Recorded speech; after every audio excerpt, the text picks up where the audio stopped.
Bhut FM. The night comes alive. বিশ্বাস করা না করাটা আপনার ব্যাপার।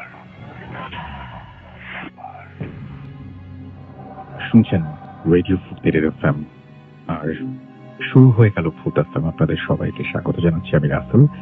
আমার সাথে রয়েছেন মাসুম ভাই, এবং আজকে কোনো অতিথি নেই।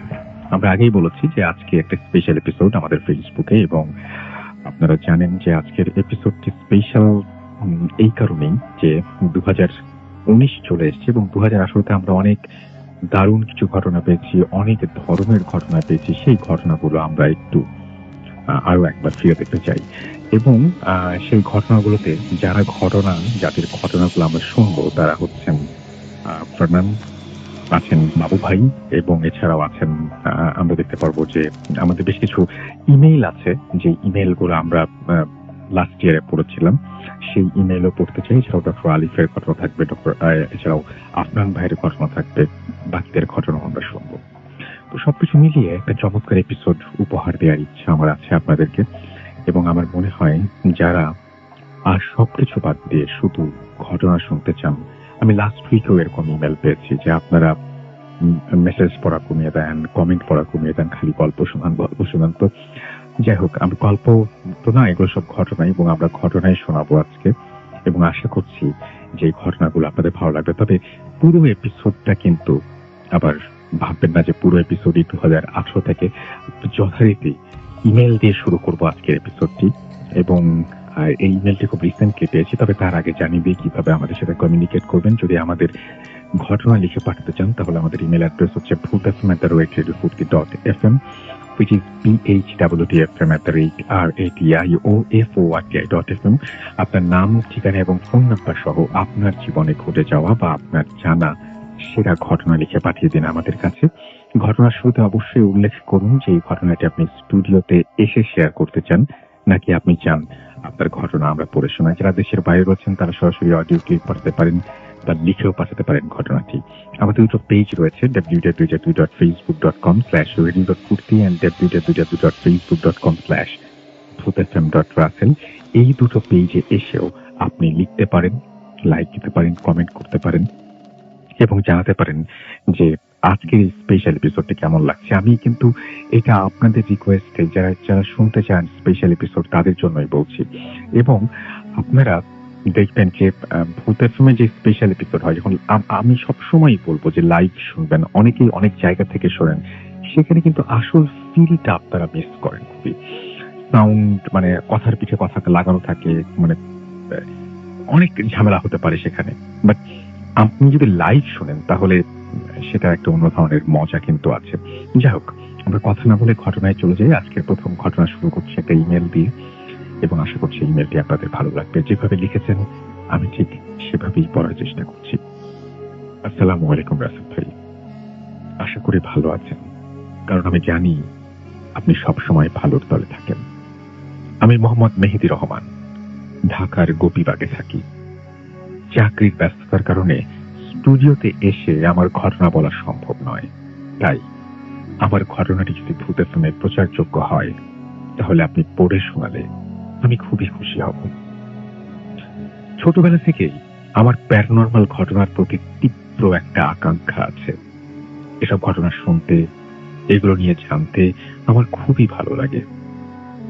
ভূত এফএম শো আমি কখনোই মিস করি না, যদিও সময়ের কারণে লাইভ শোনা হয় না, তবে সবসময় আমি ভূত এফএম এর সাথেই আছি। আমার কাছে বেশ কিছু ঘটনা আছে, কিন্তু সময়ের অভাবে পাঠানো হয় না। এইবার এই বন্ধের সময়টা আমি কাজে লাগিয়েছি এবং একটা ঘটনা টাইপ করে ফেলেছি। আর কোনো কথা না বাড়িয়ে সরাসরি চলে যাচ্ছে আমার ঘটনায়। গত মাসে বিজয়ের দিবসের বন্ধে আমি এবং আমার স্ত্রী মৌসুমী একটা ট্যুর এজেন্সির মাধ্যমে সুন্দরবনে ঘুরতে যাই। সঙ্গত কারণে ট্যুর এজেন্সির নাম প্রকাশ না করার জন্য অনুরোধ রইল। সেখানে আমি এবং আমার স্ত্রী সহ আরো প্রায় 75 জন টুরিস্ট 3 দিন একা জাহাজে করে পুরো সুন্দরবন ভ্রমণ করি। যেহেতু আমরা ট্যুর এজেন্সির মাধ্যমে গিয়েছি, তাই পুরো সময় আমাদের সাথে বন বিভাগের একজন গাইড ছিলেন। মহান আল্লাহর রহমতে আমাদের ট্যুরটা বেশ ভালোই হয়েছিল। সেই ট্যুরের দ্বিতীয় রাতে যখন আমরা সবাই জাহাজে অবস্থান করছিলাম, তখন আমার সেই বন বিভাগের গাইডের সাথে কথা হয়। সুন্দরবন দেখতে যেমন সুন্দর, তেমনি তার মধ্যে লুকিয়ে আছে অনেক অজানা ভৌতিক ঘটনা। ভূত এফএমে অনেক আগে সুন্দরবন নিয়ে ঘটনা শুনেছিলাম। সেই চিন্তা থেকেই ওনার কাছ থেকে সুন্দরবন নিয়ে ঘটনা জানতে আগ্রহ প্রকাশ করি। সঙ্গত কারণে ওই বন বিভাগের গাইডের নাম প্রকাশ করার জন্য না করার জন্য অনুরোধ রইল। আমি ওনার মুখে শোনা সেই ঘটনা তার মতো করে লিখে পাঠালাম। সুন্দরবনের গভীরে শরণখোলা রেঞ্জের আশেপাশের কোন এক প্রত্যন্ত গ্রামে ৮০-৯০ দশকের দিকে এই ঘটনাটি ঘটে। সুন্দরবনকে কেন্দ্র করে হাজারো মানুষের বসবাস। সুন্দরবনের গ্রামের মানুষেরা মূলত মধু সংগ্রহ, গোলপাতা সংগ্রহ করে তাদের জীবিকা নির্বাহ করে। যারা গোলপাতা সংগ্রহ করে তাদের বাওয়ালি বলে।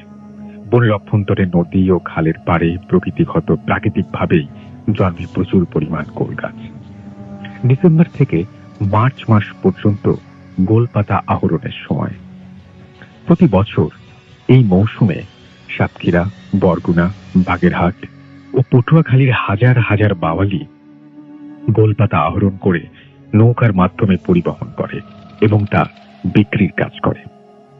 সেই সময় বাওয়ালিরা দল বেঁধে বনের গভীরে গিয়ে গোলপাতা সংগ্রহ করত। কারণ বনের গভীরে একদিকে যেমন বাঘের ভয় থাকে, তেমনি তখন ডাকাতেরও খুব উৎপাত ছিল। প্রতিটি বাওয়ালি দলে একজন মানুষ দলের প্রধান হিসেবে থাকত। সে মূলত তার দলকে সংঘবদ্ধভাবে বনের মধ্যে নিয়ে যাওয়া এবং একসাথে ফেরত আনার দায়িত্ব পালন করত। বাওয়ালিরা তখন বিকাল সন্ধ্যার মধ্যে গোলপাতা নিয়ে গ্রামে চলে আসত। সন্ধ্যার পর কোনোভাবেই কোনো মানুষ বনের মধ্যে অবস্থান করত না। সেই সময় মদন নামের একজন বাওয়ালি ছিল। জানুয়ারি মাসের দিকে একদিন মদন বাওয়ালি দলের সাথে বনের মধ্যে গিয়ে গোলপাতা সংগ্রহ করছিল। সেদিন প্রচুর ঠান্ডা এবং কুয়াশা পড়েছিল। বনের মধ্যে ঠান্ডার প্রকোপ এমনিতেই অন্য সব জায়গার তুলনায় অনেক বেশি। ওই দিন দুপুরের দিকে হঠাৎ মদনের শরীর খুব ঘামতে আরম্ভ করে। অন্যান্য বাওয়ালিরা মদনকে একটু বিশ্রাম নিতে বলে। মদন কিছুক্ষণ একটা গাছের নিচে বসে থাকে, কিন্তু মদনের শরীর আরো খারাপ হতে থাকে এবং তার ভীষণ অস্বস্তি লাগতে লাগে। মদন তাই জলদি গ্রামে ফিরে যেতে চায়। মদন বাওয়ালি প্রধানকে বলে যেহেতু তার শরীর খুব খারাপ, তার সাথে একজন বাওয়ালিকে দিতে যেন মদন গ্রামে ফিরে যেতে পারে। বাওয়ালিরা সবসময় সময় মতো গোলপাতা কাটা ও সংগ্রহ না করলে পাতা নষ্ট হওয়া, এমনকি গোলপাতার ঝাড় ধ্বংস হয়ে যাওয়ার আশঙ্কা থাকে। ওই দিন কাজের প্রচুর চাপ থাকায় বাওয়ালি প্রধান মদনের সাথে কোনো বাওয়ালিকে গ্রামে যেতে দিল না। বাওয়ালি দলের প্রধান মদনকে বলে, তুমি একটু কষ্ট করে হলেও আরো কিছু সময় এখানে থাকো, তাহলে কাজ শেষে আমরা সবাই একসাথে গ্রামে ফিরে যাব। কিন্তু মদন এই কথায় রাজি হলো না। বাওয়ালি দলের প্রধানের অনেকে অনুরোধের পরেও মদন একাই গ্রামের জন্য রওনা হয়ে গেল। সন্ধ্যার দিকে বাওয়ালি দল গ্রামে ফিরে এলো। বাওয়ালি দলের প্রধান সবার আগে মদনের ঘরে গিয়ে মদনের শরীরের কি অবস্থা জানতে গেল। মদন ঘরে তার বৃদ্ধ বাবা মা, স্ত্রী দীপালি আর ৩-৪ বছরের একটা সন্তান ছিল। বাওয়ালি প্রধান মদনের ঘরে খোঁজ নিতে গেলে জানা যায় মদন তখনও ঘরে ফেরেনি। দীপালি বাওয়ালি প্রধানের কথা শুনে খুব চিন্তিত হয়ে পড়ে। সে বাওয়ালি প্রধানকে বলে তাদের সবার এখনই আবার বনে গিয়ে মদনের খোঁজ করা দরকার। কিন্তু বাওয়ালি প্রধান তাতে রাজি হয় না, বরং দীপালিকে শান্ত হতে বলল। বাওয়ালি প্রধান বলে, এমনিতেই সন্ধ্যা গড়িয়ে রাত হয়ে এসেছে। এই রাতে গহীন বনের মধ্যে গিয়ে মদনের খোঁজ করতে গেলে যে কোনো সময়ে বাঘের কবলে পড়তে হবে। দীপালি এ কথায় কান্না শুরু করে দেয়। সে কাঁদতে কাঁদতে বলে, এতগুলো মানুষ একসাথে বনে লাঠিসোঁটা নিয়ে গেলে বাঘ কখনোই হামলা করবে না। কিন্তু বাওয়ালি প্রধান দীপালির কথায় রাজি হয় না। দীপালি গ্রামের ঘরে ঘরে গিয়ে সবাইকে জানাতে লাগলো যে মদন ঘরে ফিরে আসেনি। দীপালি গ্রামবাসীকে অনুরোধ করলো যেন তারা মদনের খোঁজ করতে বনের মধ্যে যায়। কিন্তু গ্রামের সবাই একই কথা বলে যে কাল সকালে তারা মদনের খোঁজ করবে। এত রাতে বনের মধ্যে যাওয়া বিপদের মুখোমুখি হবার সমান। গ্রামের সবাই দীপালিকে কোনো মতে শান্ত করে ঘরে ফেরত পাঠিয়ে দিল। যদিও দীপালি ঘরে ফিরে এলো, কিন্তু তার মন কোনোভাবেই মানল না। দীপালির মনে হচ্ছিল মদন হয়তো বনের মধ্যে কোথাও অসুস্থ হয়ে পড়ে আছে। যদি তাকে রাতের মধ্যে খুঁজে পাওয়া যায় তবে রক্ষা, না হয় অসুস্থতায় নয় বাঘের হামলায় সে মারা যাবে। দীপালি নিজেও একজন বাওয়ালি মেয়ে। বাচ্চা হবার আগে সে নিজেও কুলপাতা সংগ্রহ করত। দীপালি নিজেও সেই রাতে একা বনের মধ্যে যাওয়ার সিদ্ধান্ত নেয়। রাতে সবাইকে ঘুম পাড়িয়ে দীপালি একা একটা হ্যারিকেন নিয়ে বনের পথে রওনা দেয়। সুন্দরবনের যত গভীরে যাওয়া হয় ততই সব দিক এবং রাস্তা একই রকম লাগতে শুরু করে। দিনের বেলায় মাঝে মাঝে মানুষ দিকভ্রমের শিকার হয়, সেখানে রাতের বেলা পথ চিনে যাওয়া রীতিমতো অসম্ভব। দীপালি ধীর পায়ে বাউলিরা যে পথে বনের মধ্যে যায় সে পথ ধরে এগিয়ে যেতে থাকে। হ্যারিকেনের আলোতে তেমন কিছু দেখা যাচ্ছিল না, কিন্তু দীপালি অনেকটা অন্ধকারে ঢিল ছোড়ার মতন পথ চিনে চিনে এগিয়ে যাচ্ছিল। আশেপাশের খুটখুটে অন্ধকার আর ঝিরি পোকার শব্দ, মাঝে মাঝে দূর থেকে শেয়ালের ডাক শোনা যাচ্ছিল। শীতের ঘন কুয়াশার মধ্য থেকে দীপালি এগিয়ে যাচ্ছিল এবং মাঝে মাঝে মদনের নাম ধরে ডাকছিল, মদন। ঠান্ডা বাতাস দীপালির শরীরের হাড় পর্যন্ত কাঁপিয়ে দিচ্ছিল।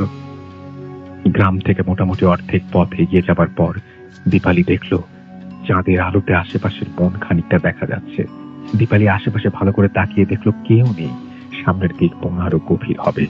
দীপালি সামনের দিকে যেই পা বাড়ালো তার মনে হচ্ছিল পেছন থেকে কেমন যেন একটা খচখচ আওয়াজ আসছে। দীপালি পিছে ফিরে তাকিয়ে হ্যারিকেনের আলোতে দেখলো কেউ নেই।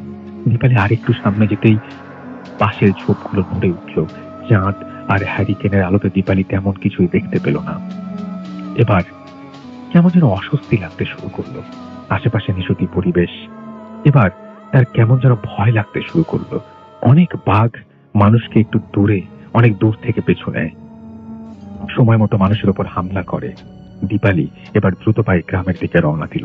তার মনে হলো এত দূরে এসে যখন মদনকে পাওয়া যায়নি তবে অযথা এগিয়ে লাভ নেই। কাল সকালে গ্রামবাসীর সাথে সে আসবে। দীপালি বনের মধ্যে শুকনো পাতার মর্মর শব্দের মধ্য থেকে এগিয়ে আসছিল। এমন সময় সে পেছন থেকে ক্ষীণ একটা আওয়াজ শুনল। দীপালি এবার পিছে ফিরে না তাকিয়ে এগিয়ে যেতে লাগলো। সে মনে মনে ভাবলো এই শব্দগুলো তার মনের ভুল। হঠাৎ দীপালিকে পেছন থেকে কেউ ভাঙা গলায় বলল, দীপালি।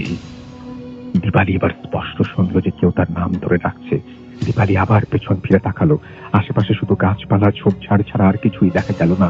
দীপালি যেই আবার গ্রামের পথে মুখ করলো, সাথে আবার পেছন থেকে ভাঙা গলায় শব্দ শোনা গেল, দীপালি, দীপালি। এবার বেশ ভয় পেয়ে গেল দীপালি। গলার আওয়াজটা শুনে মনে হলো মদন দীপালির নাম ধরে ডাকছে।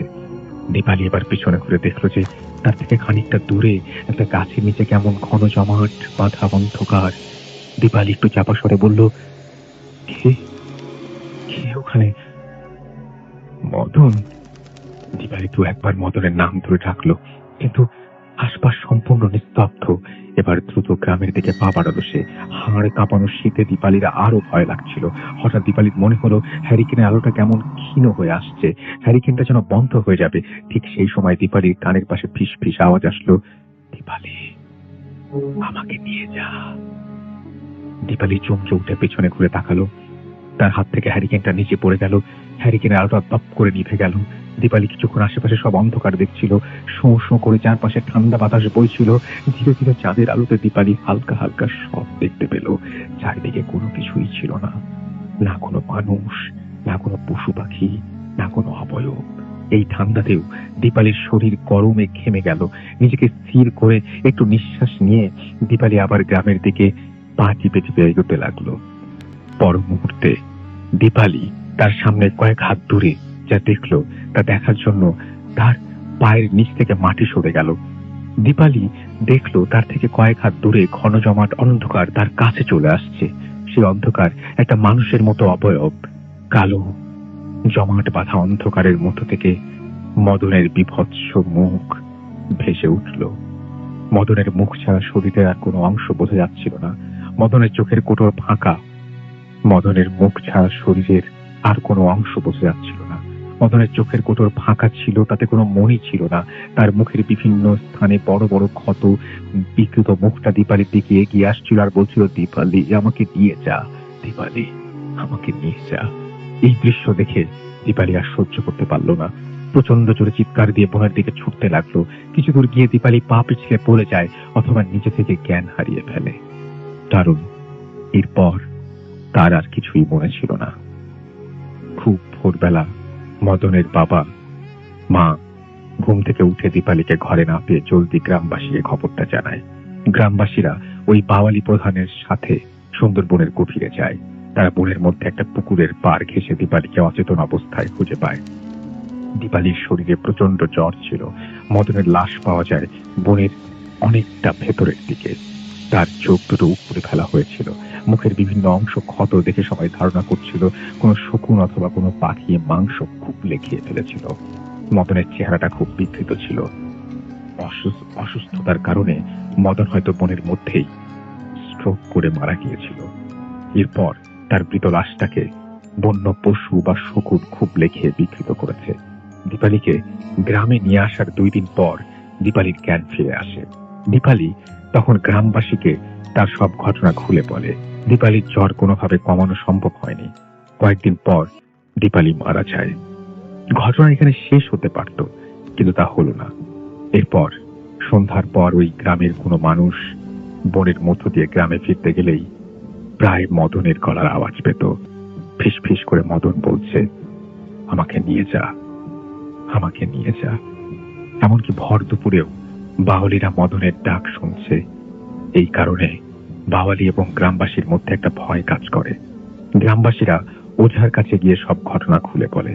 ওঝা বলে মদনের শেষ ইচ্ছা ছিল সে গ্রামে ফিরে আসবে, কিন্তু তা পারেনি। তাই মদনের অতৃপ্ত আত্মা কোনো বাওয়ালিকে গ্রামে ফিরে আসতে দেখলেই তার সঙ্গ নিয়ে যেতে চায়। এই ছিল ঘটনা। ভালো লাগলে অবশ্যই পড়ে শোনাবেন। আপনাকে অনেক ধন্যবাদ। দোয়া করি ভূত এফএম এভাবেই বছরের পর বছর চলতে থাকুক। ভালো থাকবেন। নাম এবং ঠিকানা মেহেদি রহমান, এবং তারপরে তিনি তার RK মিশন রোড গোপীবাগের ঠিকানা দিয়েছেন। আমি জানি না ঘটনাটা মানে একজনের মুখ থেকে শোনা, ধরে নিচ্ছি এটা একটা সত্যি ঘটনা। যদি আমি এটার উপর মন্তব্য করতেছি না, বিশ্বাস করা বা না করা কমপ্লিটলি আপনাদের ব্যাপার। কিন্তু এইটা পাঠিয়েছেন মেহেদি রহমান, মোহাম্মদ মেহেদি রহমান, এবং তিনি তার পুরো ঠিকানা এবং ফোন নাম্বার দিয়েছেন এখানে। এবং আরেকটা জিনিস আমার কাছে মনে হয় যে এখানে মদন ফেরার সময় যদি একই রাস্তা ধরে ফেরে, তাহলে বাওয়ালিদের কিন্তু তাকে রাস্তায় পাওয়ার কথা।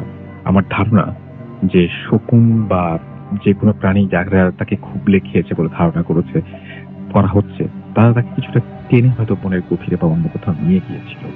সেটা শকুনের পক্ষে হয়তো সম্ভব না, অন্য কোনো প্রাণীর পক্ষে হয়তো সম্ভব, সেটাও হতে পারে।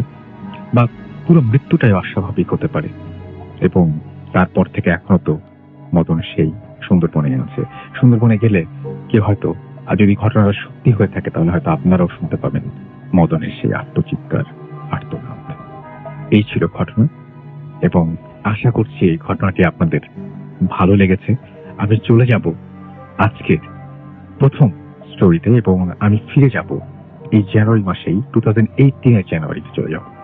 এবং 2018 জানুয়ারিতে স্টুডিওতে এসেছিলেন ফারনান, এবং ফারনান একটা লাশের ঘটনা বলছিলেন।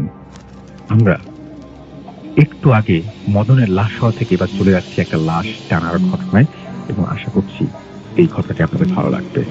চলুন শুনে আসি ঘটনাটি। জি, সবাইকে নতুন বছরের অনেক শুভেচ্ছা। আমি ফারনান পুরান ঢাকা থেকে এসেছি। আর আজকে যে ঘটনাটা শেয়ার করব, ঘটনাটা আমাকে শেয়ার করেছেন জিকো ভাই, ওনার বড় ভাইয়ের একটা ঘটনা। তো ওনার বড় ভাই একজন MBBS ডক্টর, এবং ওনার একটা জীবনের একটা পর্যায়ে উনি যেটা করেন যে ওনার যে দেশের যে বাড়ি, গ্রামের বাড়ি যেখানে, সেখানে একটা হাসপাতালে বেশ কিছু সময় ধরে উনি চিকিৎসা পেশায় নিয়োজিত ছিলেন। মানে ওখানে বেশ 6 মাসের মতো সে ওখানে বসতেন ওই হাসপাতালে। হুম হুম। তো ওই সময়টাতে একটা ঘটনা তার সাথে ঘটে এবং এই ঘটনাটাই আজকে আমি শেয়ার করব। তো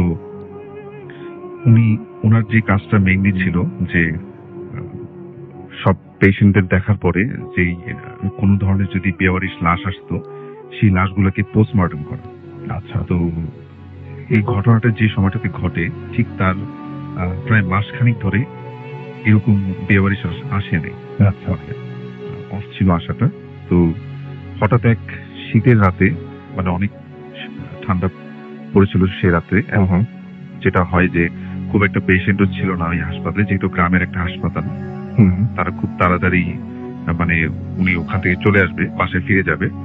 তো উনি 6টা কি 7টা এরকম একটা সময় মানে বের হতে যাবে, ঠিক তখনই একটা লাশ আসে, মানে অ্যাক্সিডেন্টে নিহত একটা লাশ আচ্ছা। হাসপাতালে আসে এবং ওই লাশটার কোনো পরিচয় পাওয়া যায়।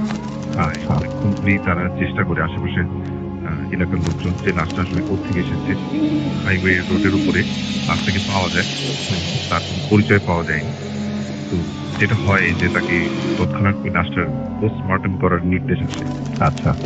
তো উনি যেটা করেন, যেহেতু উনি এই কাজটা অনেক আগে থেকেই করে আসছেন, তো কাজটা ওনার জন্য খুব একটা কঠিন কিছু না, রেগুলার কাজের পথ। রেগুলার করে থাকেন। হুম। তো উনি যখন লাশটাকে দেখলেন, তো দেখার পর উনি নিজেই অনেক ভয় পেয়ে গেলেন আসলে, কেননা এরকম অবস্থায় লাশ এর আগে কখনো তিনি দেখেননি। তো লাশটার অবস্থা এরকম ছিল যে গলা থেকে পা পর্যন্ত সম্পূর্ণভাবে লাশটার কোনো সমস্যা নেই, একদম ফ্রেশ, কোনো ক্ষত চিহ্ন নেই। যেটা হয়েছিল যে মাথার যে সাইডটা, ওখান থেকে প্রায় 80% মতো থেতলে গিয়েছে, মানে খুবই ভয়ানক একটা অবস্থা।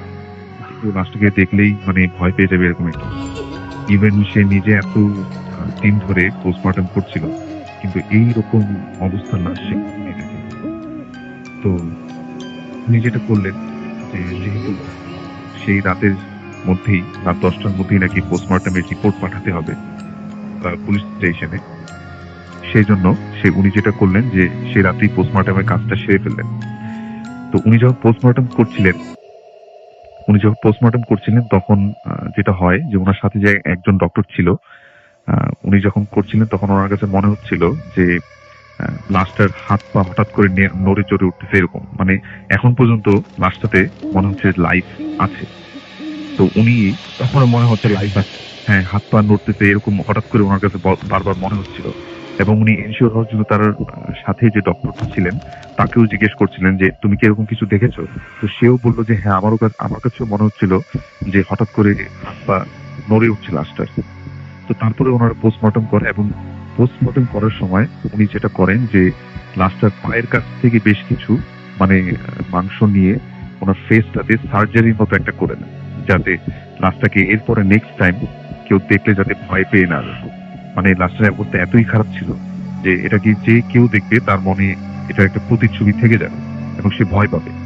এই জন্য সে পার কাছ থেকে কিছু মাংস নিয়ে তার মাথায়, ওই লাশটার মাথায় মানে ফেসের এখানে কিছু সার্জারি মতো করলেন, যাতে লাশটাকে একটু মানে মোটামুটি দেখার যোগ্য মনে হয়। আচ্ছা। তারপর উনি লাশটাকে মানে কাজ শেষ করে উনি ওনার, তখন বাজে রাত 10টা, উনি ওনার বাসায় যাবেন। ওনার বাসা ছিল সেই গ্রামের একটু ভিতরে, মানে ওনাদের হাসপাতালটা থেকে প্রায় 5 মাইলের মতো পথ তাকে যেতে হবে। নর্মালি হাসপাতাল থেকে বের হয়ে দেখলেন যে বাইরে প্রচুর ঠান্ডা, প্রচন্ড কুয়াশা, আশেপাশে ছোট যে টং দোকানগুলা সবগুলো একদম বন্ধ হয়ে গেছে, কোনো রিক্সাও পাওয়া যাচ্ছে না। এই এলাকায় কিছু কিছু রিক্সা, যেগুলো ব্যাটারি চালিত রিক্সা, মানে সে রাত্রে কোনো কিছুই ছিল না। সেই একটা সময় তার মনে হচ্ছিল যে সম্পূর্ণ রাস্তা হয়তো বা তাকে হেঁটেই যেতে হবে। আচ্ছা। এবং যখন সে হাসপাতাল থেকে বের হয়ে হাইওয়ে রোডটাকে ক্রস করে নিচে নেমে যাবে, মানে গ্রামের পথ ধরে ভিতরের দিকে যাবে, তখনই তার কাছে হঠাৎ করে রাস্তার উপরে একটা জিনিস চোখে পড়লো। সেটা হচ্ছে রাস্তার একটা পাশে জমাট পাতা বেশ কিছু রক্তের দাগ। আচ্ছা। তখন এটা দেখার পরে সে বেশ মানে একটু খারাপ লাগলো যে হয়তোবা ওই লাশটায় এখানেই অ্যাক্সিডেন্ট করেছিল, যেহেতু এই হাইওয়ে রোডটা থেকেই লাশটাকে নেওয়া হয়েছিল হাসপাতালে। তো তারপর উনি যেটা করলেন যে ওনার বাসার উদ্দেশ্যে উনি হাঁটতে থাকলেন, কোনো কিছুই সে পাচ্ছিলেন না। একটা পর্যায়ে তার কাছে মনে হচ্ছিল যে ব্যাক করে সে মানে হাসপাতালে চলে যাবে, কেননা এরকম তার কাছে এরকম একটা ভয় লাগতেছিল এবং অস্বস্তি লাগতেছিল যে তার কাছে মনে হচ্ছিল যে আমি বাসায় না ফিরে হাসপাতালে আবার ফিরে যাই। সে চিন্তা করলো যে আমি বাসায় ফোন করে দেন হাসপাতালে আবার চলে যাই। আবার একটা সময় চিন্তা করলো যে না, আমি বাসায় চলে যাই, যেহেতু লাশটা হাসপাতালে রয়েছে। তার কাছে খুব মানে অস্বস্তি ফিল করতেছিল, সে তার কাছে ভালো লাগতেছিল না যে সে কি করবে আসলে।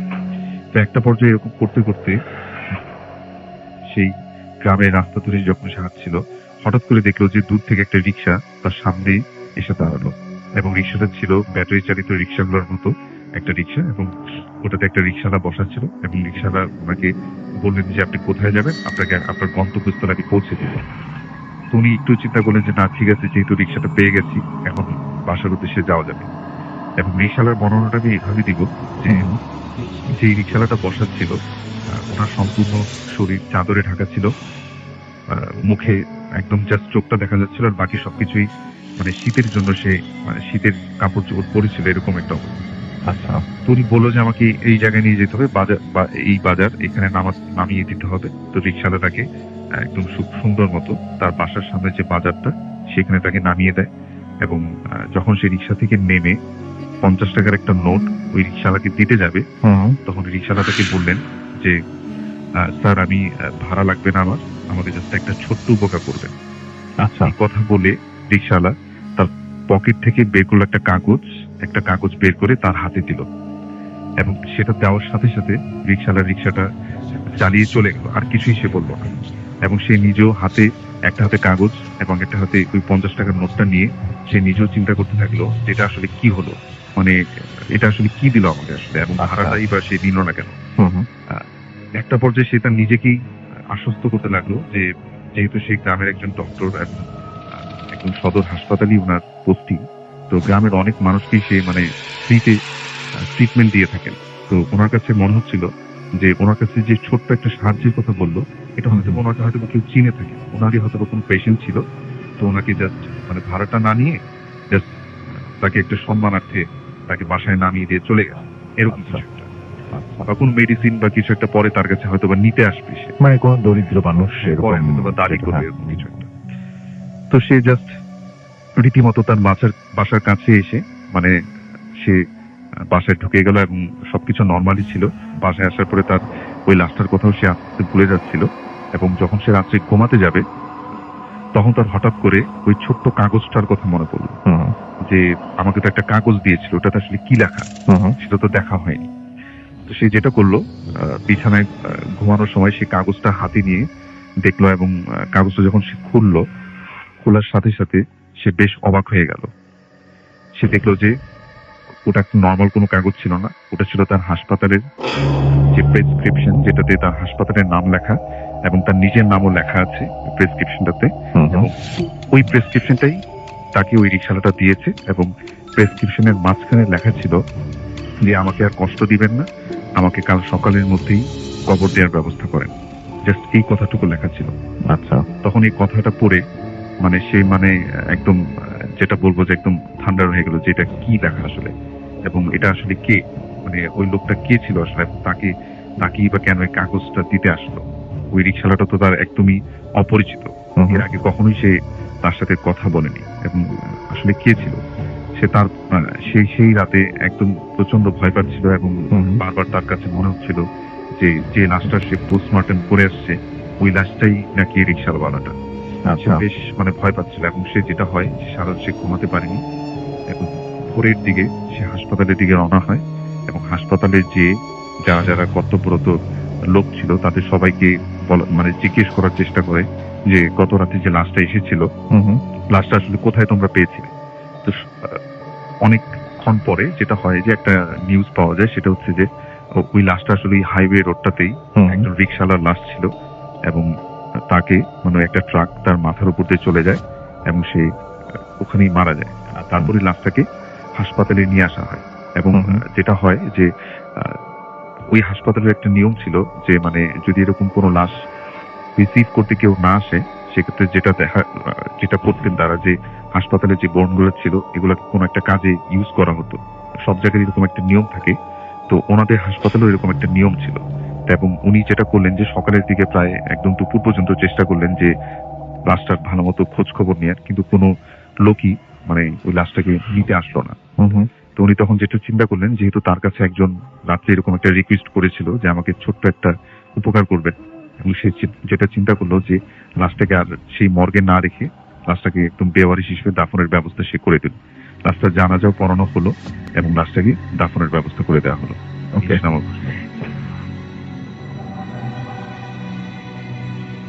Alright, welcome back. শুনছেন রেডিও ফুটেজ এফএম, চলছে ভূত এফএম, এবং এই সময় হলো একটা বিরতিতে। বাস চলুন আমরা একটা বিরতি নিয়ে আসি, তারপরে আবারও ফিরে আসবো। সেই পর্যন্ত আমাদের সঙ্গেই থাকুন। Radio footage FM and do foot. সেই সময় প্রবাবলি আপনার ফার্স্ট ওয়ার্ল্ড ওয়ারের সময় বা সামথিং লাইক দ্যাট, একটা সময়ের ঘটনা। তো তিনি বলেছেন তিনিও একজন ডাক্তার। তিনি বলেছেন ইউনিভার্সিটি স্টুডেন্ট। তো প্রথম দিন সাধারণভাবে ওরা এসব ব্যাপারে কখনো অবগত ছিলেন না, এরকম কোনো কিছু ঘটবে তাদের সাথে এরকম জানতেন না। প্রথম দিন আর কি, পরের দিন ইউনিভার্সিটি আসলে ক্লাসটা সবাই পান করবে ফ্রেন্ডরা মিলে। তো সব ফ্রেন্ডরা মিলে বাসায় পরের দিন প্ল্যান ছিল যে কোথাও যাবে, ঘুরতে বেড়াতে যাবে। সেদিন রাস্তা সেই কিন্তু ছাদের গেট তালা খুলে তারপরে ছাদে ঢুকেছিল। যেমন হঠাৎ করে তার মাথার উপর থেকে জানি হাত বুলিয়ে চলে গেল। তাই মাথার পিছনের আপনি বলতো যে আমি পিছনে তাকিয়ে দেখলাম যে কেউ নাই। যদি কেউ হাত বুলায় তাহলে সাথে তাকে সাথে ঘুরে দিই, কেউ নোবডি ওয়াজ দেয়ার। ইভেন কফিটার দিকে যতই আমি তাকাই ততই মনে হয় কেমন বাবা কফি শুয়ে আছে। খুব রিসেন্টলি রাসেল ভাই তারা চলে যায় কাছে, আমাকে বলেছে যে আমি যাওয়ার আগে আপনাকে সেই কফিটা একটু দেখাতে চাই। রাসেল ভাই নিচে দেখে আসছি। হ্যাঁ, আপনি ফোন দিয়েছিলেন এবং আপনি বলছিলেন যে আমি রাসেল একটা কফি দিতে যাচ্ছি। আপনি ফোন দিয়ে আমাকে এটা জানিয়েছিলেন। এবং সবাই থ্যাঙ্কস জানাচ্ছে আলিফকে চমৎকার স্টোরির জন্য।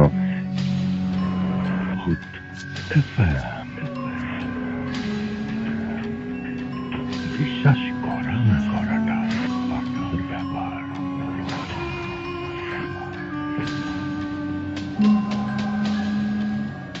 শুনছেন রেডিও ফুটেজ এফএম, আমি রাসেল আছির সাথে, এবং চলছে ভূত এফএম। আরো একজন মানুষ কিন্তু মাঝে আছে শোনা পাবে, সেটা হচ্ছে আমাদের আফনান ভাই, রাইট?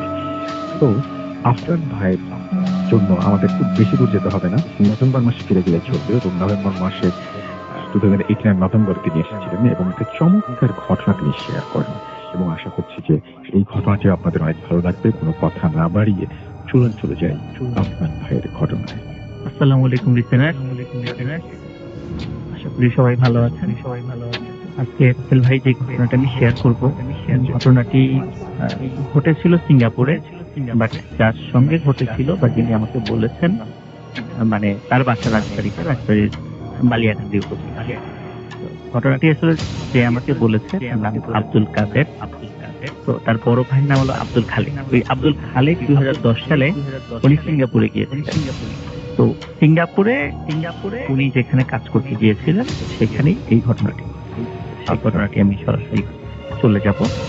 রাসেল ভাই, সিঙ্গাপুরের বিষয়টা বলার আগে আমি কয়েকটা বিষয় বললে ঘটনার প্রেক্ষাপট আগে থেকে একটু লিসেনারদের বুঝতে সুবিধা হবে। যেটা হলো বেসিক্যালি সিঙ্গাপুরটা কিন্তু সেকেন্ড ওয়ার্ল্ড ওয়ারের সময় এটি জাপানিরা দখল করে এবং জাপানিরা দখল করার পর সেখানে কিন্তু অনেকগুলো কনসেন্ট্রেশন ক্যাম্প তারা করেছিল। সিঙ্গাপুরে বিভিন্ন জায়গাতে কনসেন্ট্রেশন ছিল। কনসেন্ট্রেশন ক্যাম্প সেই ক্যাম্প যেখানে যুদ্ধবন্দীদেরকে ধরে নিয়ে অকথ্য নির্যাতন করা হয়। তো পরবর্তীতে যখন মিত্র বাহিনী মানে অ্যালাইড ফোর্সেস এর সোলজাররা যখন সিঙ্গাপুর দখল করে নেয়, তখন কনসেন্ট্রেশন ক্যাম্প থেকে বন্দীদেরকে মুক্ত করা হয়।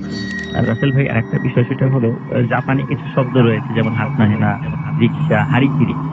এই হারিকিরি অর্থ হচ্ছে এটা জাপানি শব্দ, সেটা হলো যে জাপানি সোলজাররা বা কোন নাগরিকরা যদি শত্রুপক্ষের আগমন দেখে তারা তাদের হাতে আত্মসমর্পণ না করে তার ধারালো একটা কোনো অস্ত্র দিয়ে নিজেরা সুইসাইড করে। এটাকে জাপানি শব্দে হারিকিরি বলা হয়। তো দেখা গেল যে কনসেন্ট্রেশন ক্যাম্প থেকে একজনও জাপানি সোলজারদেরকে জীবন্ত গ্রেফতার করতে পারেনি অ্যালাইড ফোর্সেস এর সোলজাররা, মানে মিত্র বাহিনীর সোলজাররা। তো সেখানে তারা বিভিন্ন কনসেন্ট্রেশন ক্যাম্পে এইভাবেই তারা মারা গিয়েছিলেন আর কি।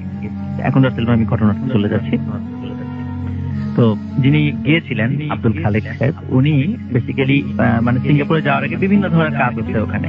কেউ কনস্ট্রাকশনের কাজ, কেউ ইলেকট্রিশিয়ান হয়ে ট্রেনিং নিয়ে সেখানে যান। উনি বেসিক্যালি মানে পাইপের কাজ, যেটাকে আমরা প্লাম্বার বলি, উনি প্লাম্বারের কাজ শিখে সেখানে গিয়েছিলেন, যে বিল্ডিং এর পাইপের কাজ উনি করবেন। তো উনি যে কোম্পানির সাথে চুক্তিবদ্ধ হয়ে তাকে পাঠানো হয়, ওটা তুরস্কের একটি কোম্পানি। তো তুরস্কের একটি কোম্পানি, ওইখানে সিঙ্গাপুরের পাদাং নামক একটা জায়গা আছে, ওই জায়গাতে একটি মানে বিল্ডিং এর কাজ মানে কনস্ট্রাকশনের কাজের দায়িত্ব নেন, এবং ওইখানে ওনার দায়িত্ব থেকে উনি পাইপের কাজগুলো দেখাশোনা করবেন। কারণ ছাদ যখন ঢালাই হয় সেখানে ভিতরে পাইপ দেওয়া হয়, বিভিন্ন জায়গায় ইলেকট্রিক লাইন গুলো কিভাবে হবে, কোথায় পাইপ হবে, সেগুলো তো দেখতে হবে। এই জন্য সার্বক্ষণিক তাকে ওই সময় থাকতে হবে। তো তাকে নিয়ে যাওয়া হয় ওখানে রাসেল ভাই। ওখানে যাওয়ার পর উনি দেখেন যে বিল্ডিং এর কাজটা ওনারা করবেন, ইতিমধ্যে সেটা দোতলা কমপ্লিট হয়েই আছে, এবং সেই দোতলাটা আরো হয়তো 5-6 বছর আগে করা হয়েছে। তারপর থেকে সেটা পরিত্যক্ত অবস্থায় ছিল, তার উপরই আবার মানে ওই বিল্ডিংটা করা হবে, এবং ওই বিল্ডিংটা 25 তলার ফাউন্ডেশন ছিল। তারপরে ওনাদেরকে কাজ বুঝিয়ে দেওয়া হয়, বিল্ডিং এর মালিক বুঝিয়ে দেন। কিন্তু ওনারা বারবার বলেছিলেন যে আগের কোন কনস্ট্রাকশন কোম্পানিটা ছিল তাদের কাছ থেকে আমাদের কিছু বিষয় বুঝে নেওয়ার দরকার আছে, তারা কোন দিক দিয়ে কারেন্টের লাইন নিয়েছেন, কোন দিক দিয়ে কোন পাইপ বসিয়েছেন। তখন বলে যে তাদের সাথে কথা বলতে হবে না, মালিক বলেন যে তাদের সাথে কথা বলার দরকার, আমি আপনাদেরকে বুঝাইছি। তখন তারা বারবার ওই কনস্ট্রাকশন ফার্মের সাথে কথা বলার চেষ্টা করলেও মালিক তাদেরকে কথা বলতে দেন নেই, মালিকই বুঝিয়ে দেন, যথারীতি কাজ শুরু করে দেয়। কিন্তু মনে একটু সন্দেহ লাগে, কি ব্যাপার তাদের সাথে কথা বলতে দিচ্ছে না কেন। সন্দেহের পর্যায়ে থাকে, কিন্তু মনে করে হয়তো বা কোনো কারণে লেনদেনের ঝামেলা ছিল, এই জন্য হয়তো কথা বলতে দিতে যাচ্ছেন, এরকমটা প্রথম দিকে তারা মনে করে। রাসেল ভাই কাজটা যখন শুরু হয়, তো প্রথম 2-3 দিন কাজে কোনো সমস্যা হচ্ছিল না। বেসিক্যালি রাসেল ভাই ওখানে কাজের জন্য 150 জন লোক কাজ করতো, মানে 24 আওয়ার্স কাজ চলতো, 3-24 8 ঘন্টা করে 50 জন করে কাজ কন্টিনিউ। মানে এই তো কথা ছিল যে 6 মাসের মধ্যে 25 তলার মানে 25 তলা না, প্রায় 10 তলার কাজটা মানে শেষ করে দিতে, পরে আবার পরবর্তী ধাপে আবার তারা করবে, এই কনস্ট্রাকশন মানে এইভাবে চুক্তিটা ছিল।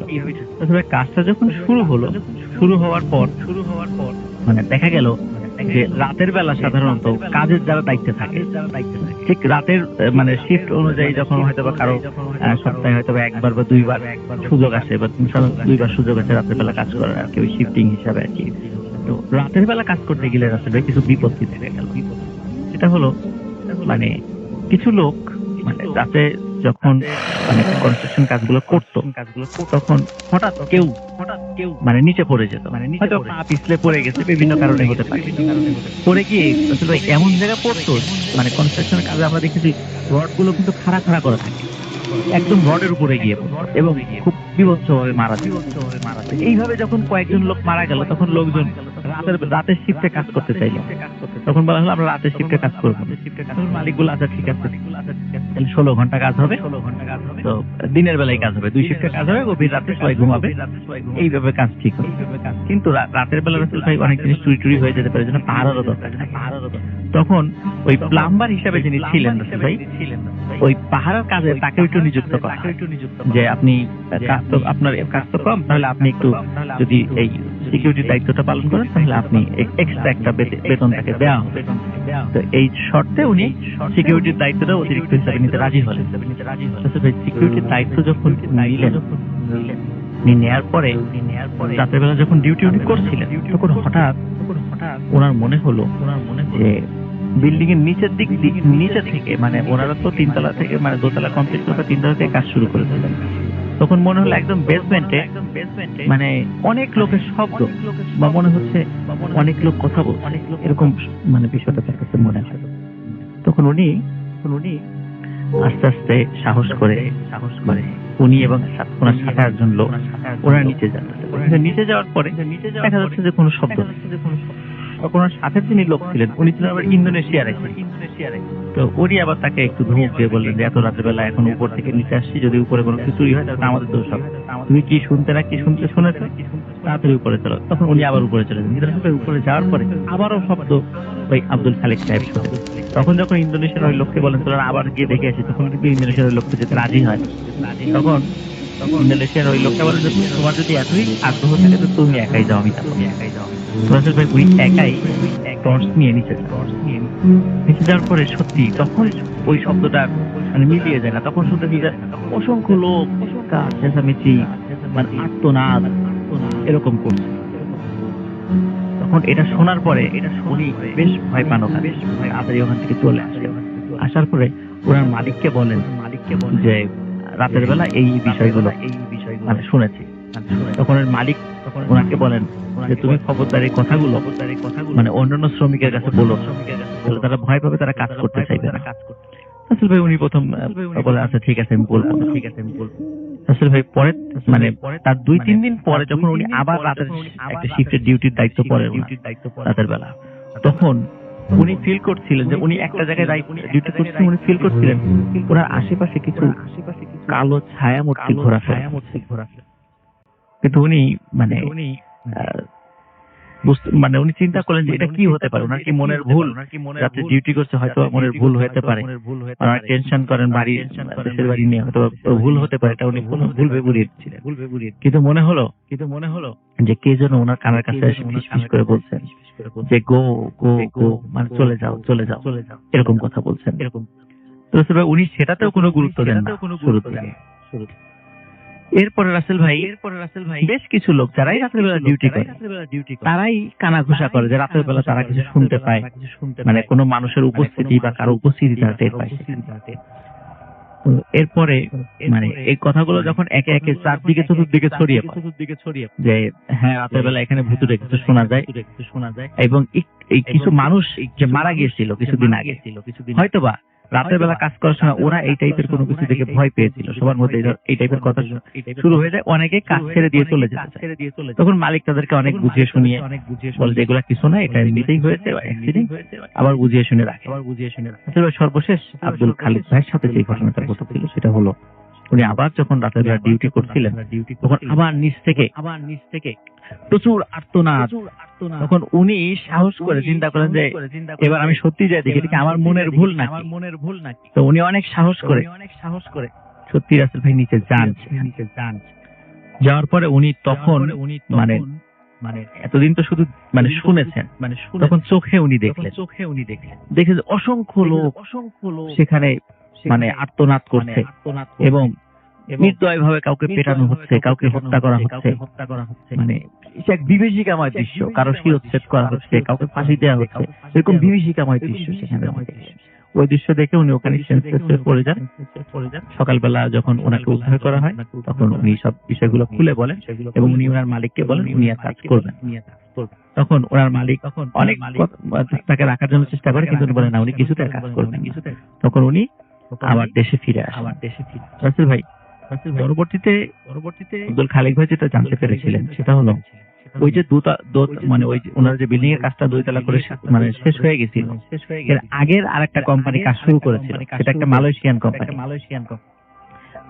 কনস্ট্রাকশন কোম্পানিটা কাজ শুরু করলেও ওনারা ওই কনস্ট্রাকশন কোম্পানির প্রায় 27 জন লোক সেখানে মারা যায়, যার কারণে শ্রমিকরা কাজ করতে অসম্মতি জানায় এবং ওই কোম্পানিটা আর কাজটা কন্টিনিউ করতে পারেনি, 2 তলা পর্যন্ত করে ওখানে কাজটা শেষ করে রাখে।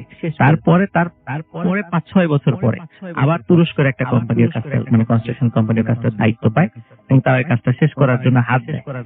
পরবর্তীতে আব্দুল খালিদ ভাই উনি খোঁজ খবর নিয়েছিলেন যে ওইটা শুধু 4 তলা পর্যন্ত পরবর্তীতে করা সম্ভব হয়েছিল। এরপর থেকে ওই পাদাং নামক স্থানে ওই বিল্ডিংটা 25 তলা বিল্ডিংটা 4 তলা করেই ওর কাজটা সমাপ্ত। আজ পর্যন্ত আমি শুনেছি যে ওটা 4 তলাই রয়ে গেছে। এটা ছিল রাসেল ভাই ফার্স্ট স্টোরি।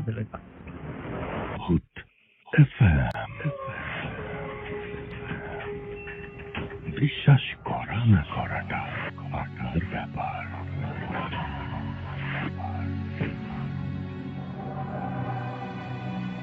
Welcome back. আরো একবার ফিরে এলাম এবং আপনাদের সবাইকে আরো একবার স্বাগত জানাচ্ছি।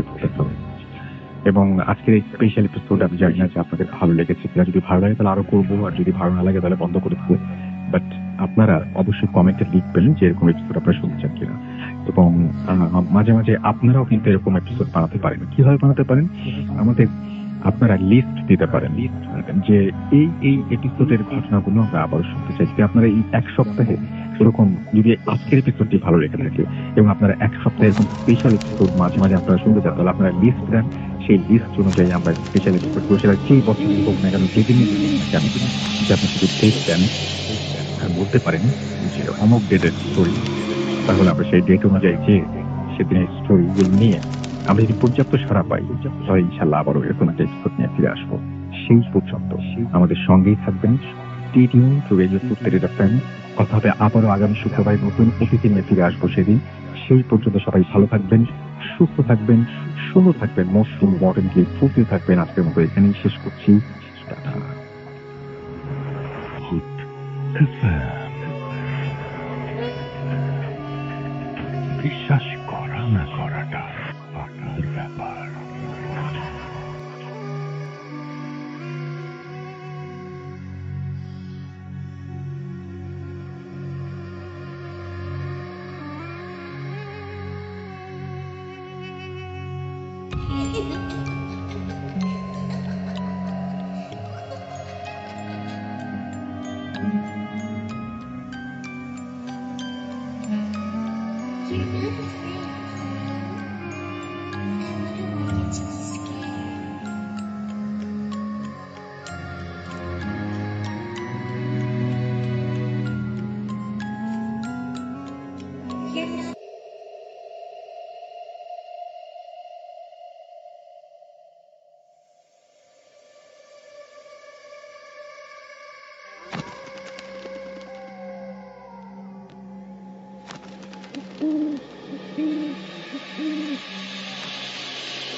You're not afraid, are you?